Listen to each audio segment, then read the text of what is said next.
So just a little bit about Everledger. We're an emerging market technology company, emerging technology company operating in many markets.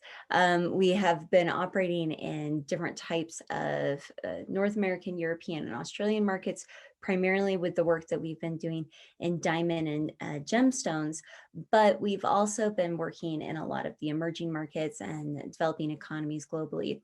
Leanne Kemp is our fearless leader. She started this company about 6 years ago, and her focus on transparency, trust, and sustainability is really unmatched in founders at this stage. We've been growing into multiple verticals or industry types, and I reference this because as I talk through some of the different types of circular economy scenarios that we're playing with, and especially the interview that I'll be playing in just a moment, what we're really focused on here is being able to enable a number of the circles that we're talking about that Deborah was just speaking to. So just a little reiteration on what we talked about, a simplified graph here. We talk about first cycle, second use cycle, and then continued use. And then what we focus on are the actors that have to enable that.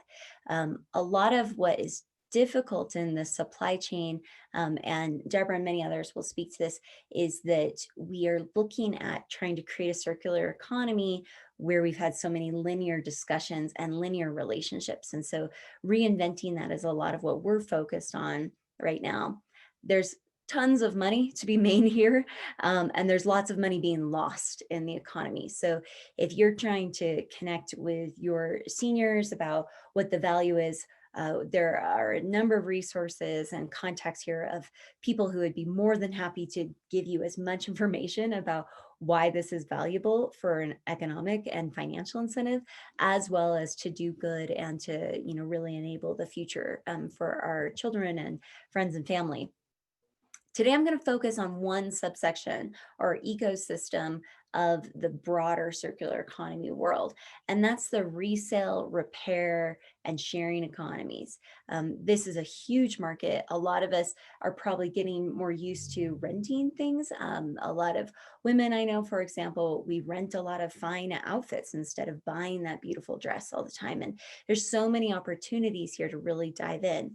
In the United States, there's a lot going on about right to repair. This is something that's old hat in Europe, about the ability to own our products and then have the right to repair those products when we have purchased them. In the United States, I'm going to be interviewing the CEO of iFixIt, and I'm going to touch over on that in just a moment after I give you a little bit more context, just to show a little bit more about why this is so critical, and the repair world is bigger than we really recognize. But quickly, how this kind of fits into a market economy.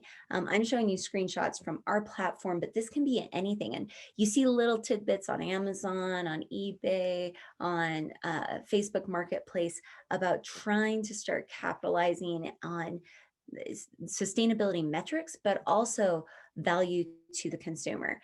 The one I'm going to focus on today is circularity potential, and that's how do you know about durability, repairability, resale and reuse potential, and then the end of life or recyclability.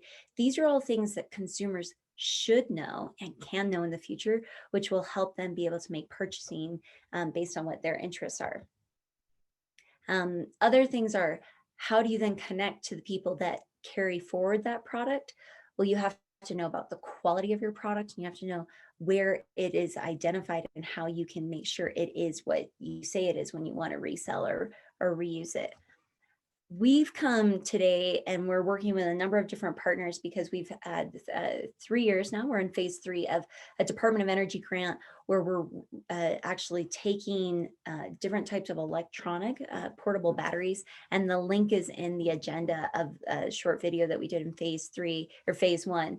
But the concept is that you can, for any of your home electronics, be able to just to scan the ID or a QR code or whatever is identifiable on the product, and be able to find who can collect the product if it's like a big fridge and you don't have a truck or that sort of thing, or where you can drop it off and what the nearest location is, if that's a grocery store, That's a local Home Depot or Best Buy or so on. And then if there's any incentives or rewards for doing that, those are all things that what the Department of Energy pilot or project that we're working on is pulling together with this reward for recycling program. And ultimately, why this is so important is that everyone wants to track these materials. Urban mining potential is huge. The amount of material that's above ground is highly, highly valuable. We just haven't figured out the logistics and getting it together, both with consumers as well as people that will pay for it. And that's typically the organizations that are paying for mined material out of the ground or extracted material out of the ground. We just need to start connecting the dots more and more. And that's a lot of what we're working on today. I'm just going to show you now, before I show the video, the area of what iFixIt does. The CEO, Kyle, who I'm going to just play this interview with momentarily, what he does is his organization, they rate a number of different electronics for its repairability, its durability, and then ultimately, that feeds into if you can resell it or reuse it after a period of time. So I'm going to pause there and just go to his video.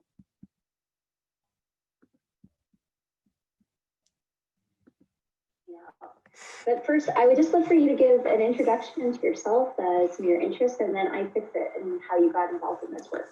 Well, thanks for having me. I am a tinkerer. I'm just interested in fixing things. I like fixing my own things. I started iFixIt because I was studying university, and I remember I had saved for a couple years making minimum wage. I was making $6.50 an hour during high school. Finally got enough money to buy a laptop for college.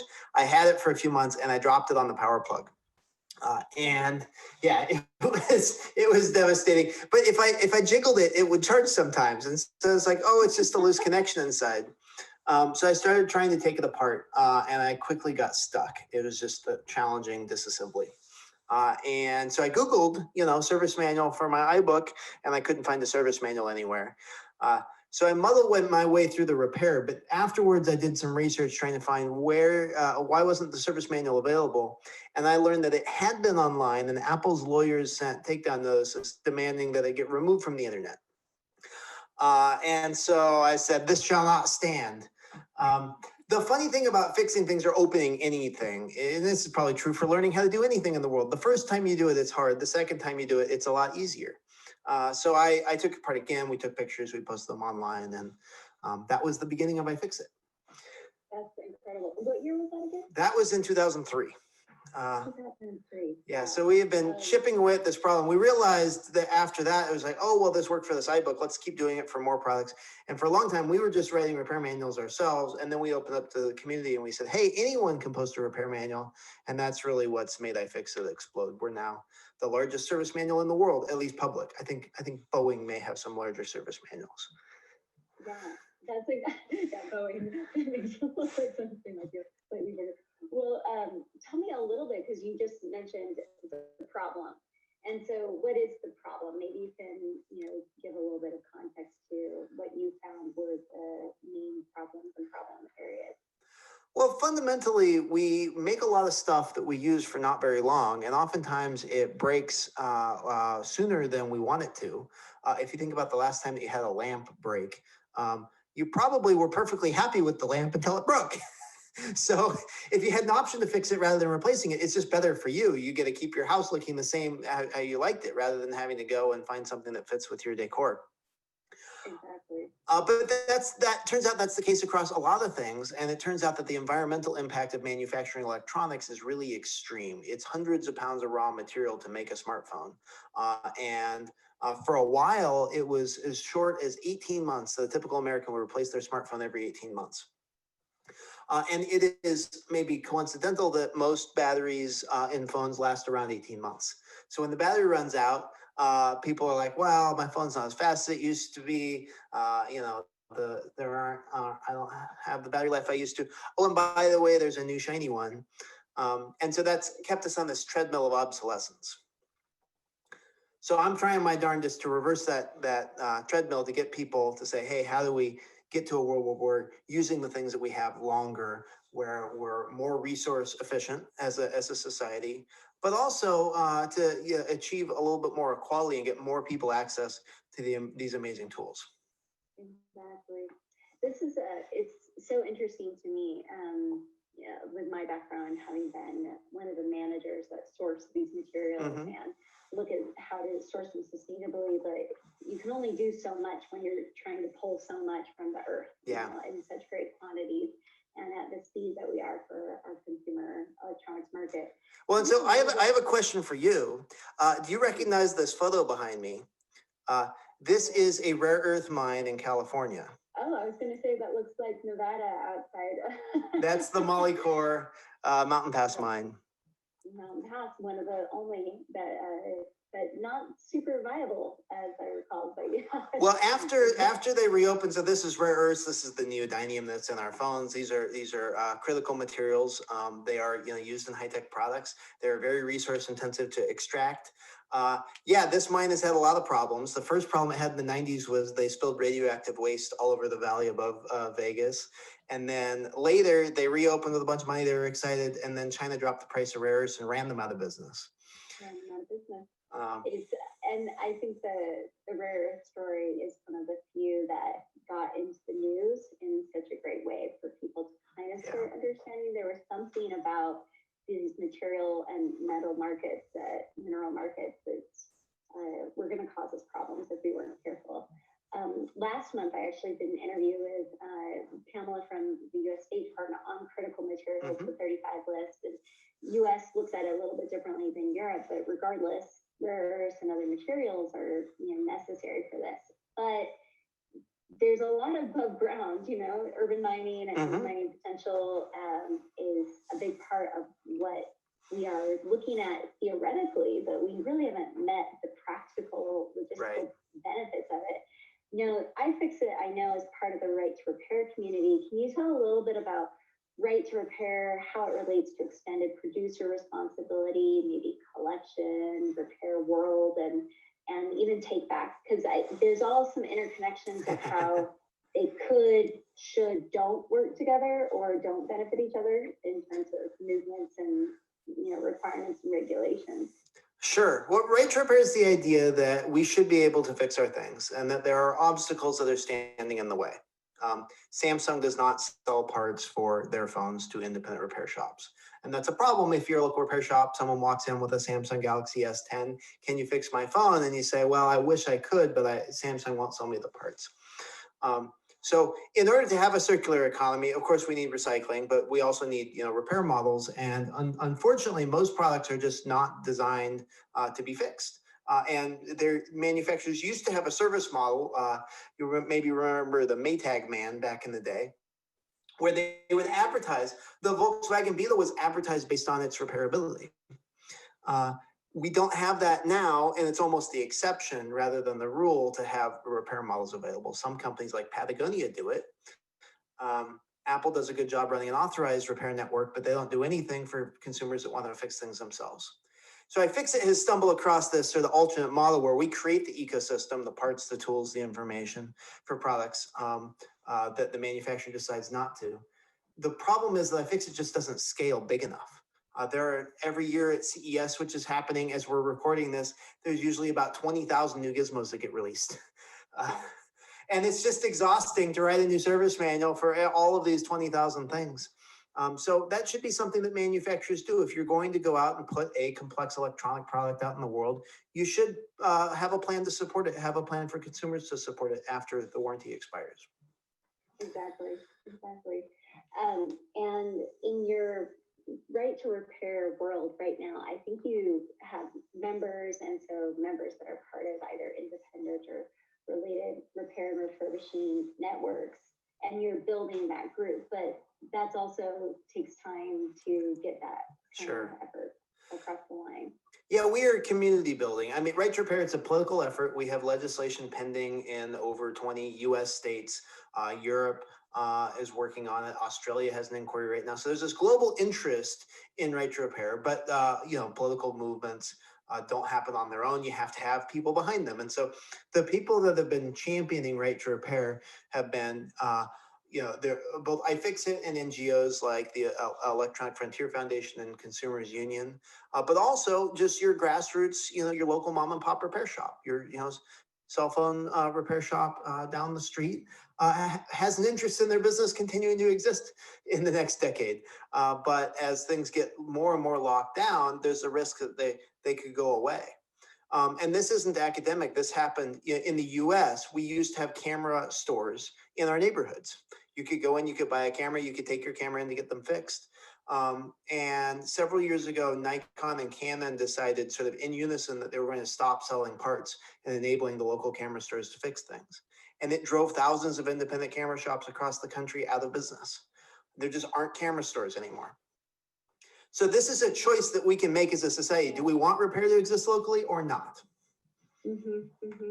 And I know I came across you guys several years ago, especially as farmers were starting to get involved in the right to repair, that it's really an apolitical kind of dynamic. It's not a greeny environmental focus only. It's people across the board, and we're talking livelihoods, jobs, and your ability to just own and maintain your own product. Right. Have you seen that kind of reflected, or is it still considered more of an environmental kind of green initiative?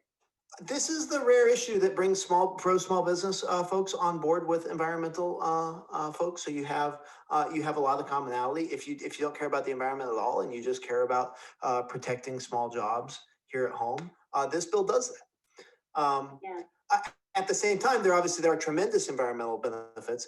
One of the most significant pieces of environmental legislation that Congress has passed in the last 30 years is the cell phone unlocking bill that made it legal to move cell phones from one carrier to another, because it allowed the export of functioning cell phones that were locked to AT&T to be used around the world, and it extended the lifespan of millions of phones. When was that? I'm gonna go ahead and pause there. We can make the full video available through Scott, but there we go on and we speak through more relationship of extended producer responsibility, and how that does or does not necessarily meet what we're trying to get to in terms of overall repairability. But what we are doing with our platform is taking this world that now iFixIt and the Right to Repair community has a membership list of repair centers all over the US. And these are people that do everything from your lamp to your toaster to your cell phone to so on. And a lot of times you're supporting local entrepreneurs to make this possible, but they're not discoverable. And that's what we're working on as well from a technology point of view, is making it so I can simply Google, I want to fix my fridge. And instead of just finding a repair center that's 300 miles away that you would have to have someone ship out, and it's more than your fridge actually costed initially, you actually find 20 people locally that say, hey, I have 30 reviews from people in my neighborhood. I do this all the time. And that's what we're looking at, kind of turning back to a localized economy, and that small loop that Deborah was talking about. How do you get it tighter and tighter so that it's localized, making the parts available, and so on and so forth. But this is an exciting topic. We have so much we can talk about. Again, I'd reference some of the previous interviews that we had with Fairphone, with Pamela from the US State Department on critical materials. These are all very interconnected, and we can continue talking about it in future Companies for Zero Waste discussions. And thank you for your time, and I'll pass it back to the team here.